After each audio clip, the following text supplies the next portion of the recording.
Chapter 37. Caught lying red-handed.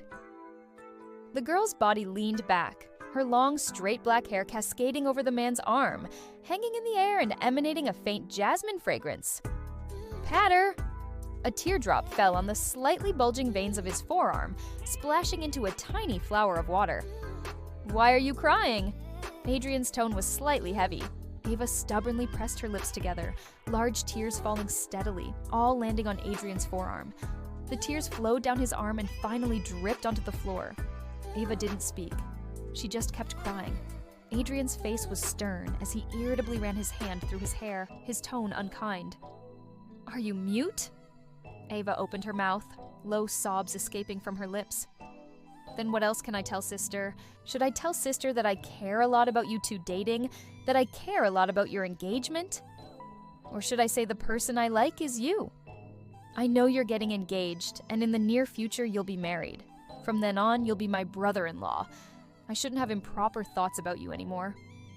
Ava's face was covered in tears, her voice mournful. "I'll learn to let go, and meet new people, try to like someone else. I definitely won't disturb you and sister anymore." After speaking, she reached out to pry away the hands around her waist. "Let go." Adrian's 5 fingers tightened, gripping Ava's slender waist firmly.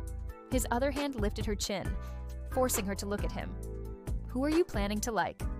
"Wesley?" Ava forcefully turned her head away, escaping from Adrian's grasp. "It's none of your business." "You should leave quickly. It won't be good if sister discovers us." The hand around her waist was squeezing so hard that Ava's internal organs ached. She was about to lose her temper. Was Adrian trying to kill her? "Adrian, didn't you know we were getting engaged when you first returned to the country?" Ava bit her lower lip and lowered her head. I hadn't seen you for too long. I missed you so much. I never thought about destroying things between you and sister." "Oh." The man let out a cold laugh, said nothing more, but picked her up horizontally and threw her onto the bed. Ava curled her knees and retreated backward. The man grabbed her ankles and pulled her forward, immediately bringing her back under Adrian. "Adrian, I don't want to destroy things between you and sister. Don't treat me like this." She was originally wearing only a white cotton nightgown, which due to the pulling now exposed large areas of her body. Ava carefully moved backward. "Adrian, please go back. I need to sleep." "Weren't you the one who called me here? Use and discard."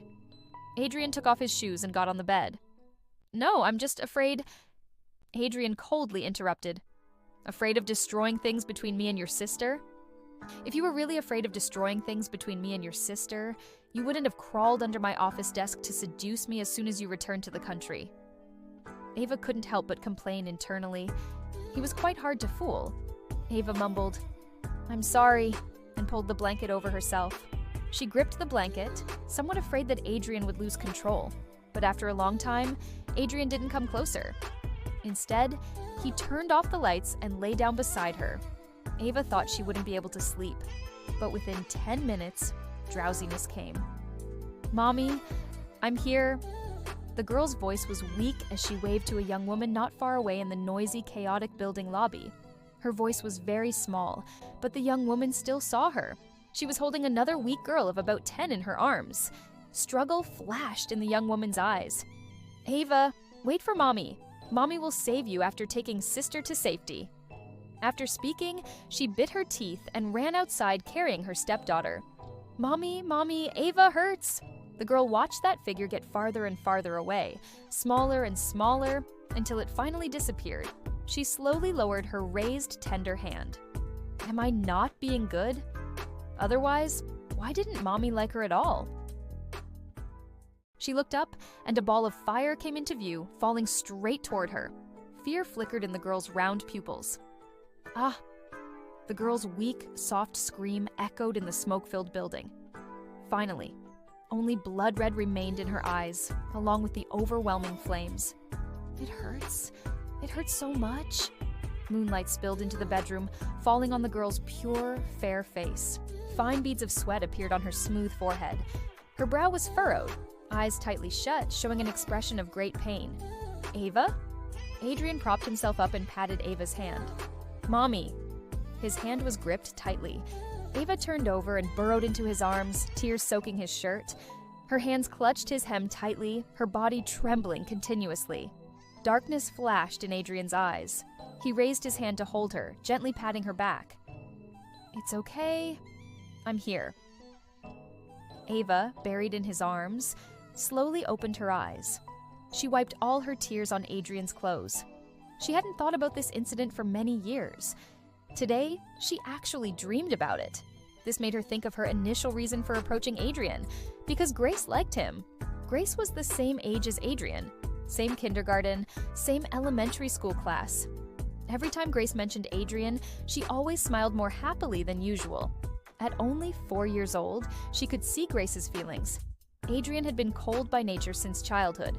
Grace had been in the same class as him from kindergarten through elementary school, but still couldn't manage to talk to him much. Wherever Adrian appeared, Grace's eyes were definitely on him. When she was 10, Adrian fell into water and Grace saved him.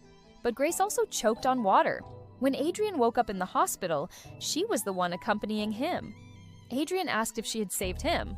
She claimed she had. From then on, she became the only girl who could stand beside Adrian. Her high expenses from childhood to adulthood were almost all charged to the Pierce family account. Adrian doted on her and seemed to love her very much. But this love originally belonged to Grace. During all those years together, she constantly remembered this fact.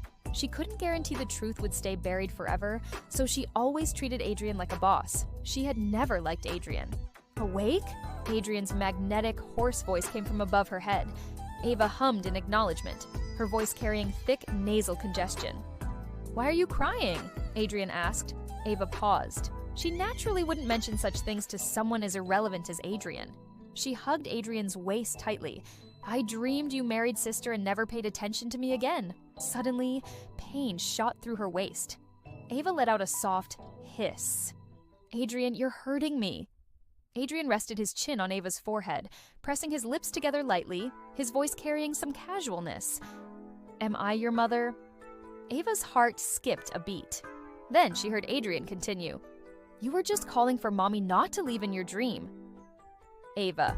When did she develop the habit of talking in her sleep? And she was caught red-handed by Adrian.